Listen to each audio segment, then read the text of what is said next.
Sekarang kita masuk kepada bab niat.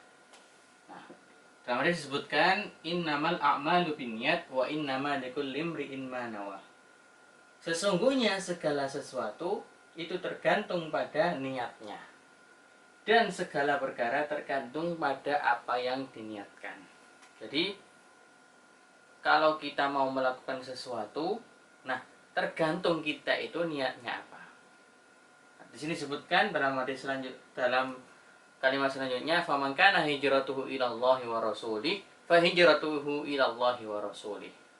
Barang siapa yang hijrahnya kepada Allah, dia beribadahnya kepada Allah dan mentaati Rasulullah, fa hijratuhu ilallahi wa rasulih. Maka hijrahnya itu kepada Allah dan Rasulnya.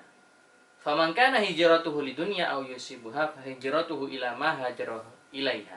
Barang siapa yang hijrahnya atau tujuannya itu lidunya, untuk dunia atau selainnya, maka fa hijratuhu ila ma hajara ilaiha. Maka hijrahnya itu tergantung apa yang diniatkan tersebut. Nah, jadi pentingnya niat itu juga termasuk dan ada di dalam ibadah. Contoh, sholat. Nah, di dalam ibadah mahdhah ini, syarat dan rukunnya ini ditentukan. Jadi, salah satu rukunnya ibadah ini adalah niat. Misalnya, syarat sahnya sholat. Nah, misalnya kita sholat subuh, maka niatnya usolli fardhu subhi raka'ataini mustaqbilal qiblati adaan lillahi ta'ala. Allahu akbar, saat takbir kita niat di dalam hati, melafadzkannya. Nah, itu baru sah sholatnya.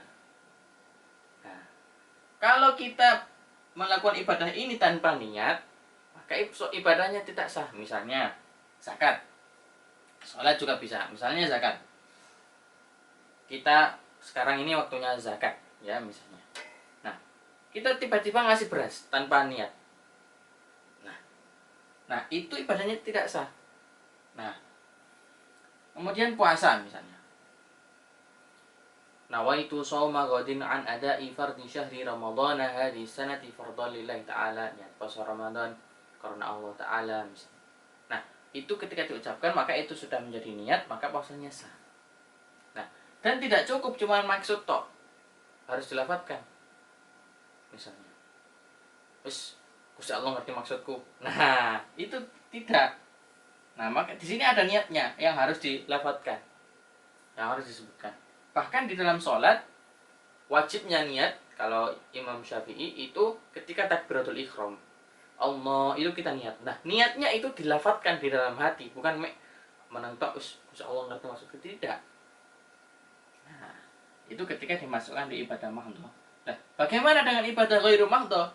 Ketika niat dimasukkan ke ibadah ghairu mahdhah, maka ini Allah sudah mengetahui maksudnya tanpa harus melafadzkan niatnya. Misalnya, kita berniat untuk sedekah.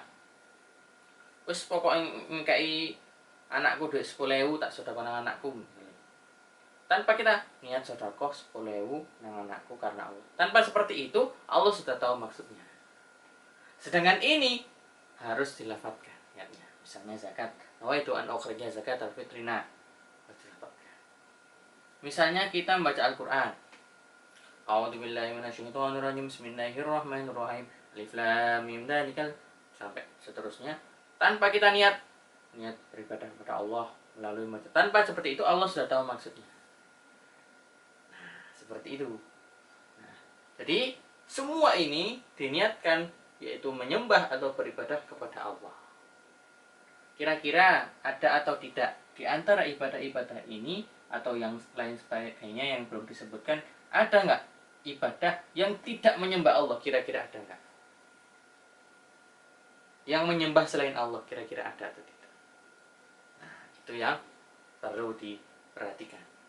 Jadi ibadah-ibadah ini tentu ini adalah ibadah atau menyembah kepada Allah.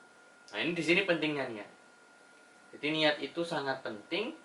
Kalau di sini niatnya dilafadzkan, kalau ini maksudnya harus jelas. Oh, niat sedekah karena Allah, maksudnya harus jelas. Niat ziarah kubur, ndongakno mati, Gusti Allah sing ngerti maksudnya. Menuntut ilmu, niat doleh ilmu, Gusti Allah sing ngerti maksudnya. Nah, seperti itu.